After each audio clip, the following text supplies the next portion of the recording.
তাই তো ছিল তো। তাহলে দুপুরে সেই নেমন্তন্ন করলে কি করে? তা তো বটে, তবে বোধহয় আমি ভুলে গেছি। বাবা তুমি এর মধ্যে ফিরে এলে যে?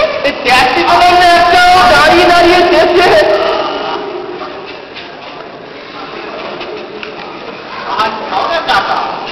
আমার লাগবে না, যাও।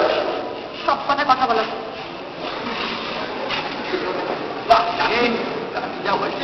মানে খেলে ভালোই হবে, মনে হচ্ছে তাই। দাদার দরকার ছিল না। এবার দিন থাকতো তো? ভেবেছিলাম তো 3-7 বেশি থাকবো না, কিন্তু তোমার বাড়ি ঘরের যা অবস্থা দেখছি তাতে মনে হয় 7 দিনে ঠিক সামলে উঠতে পারবো না।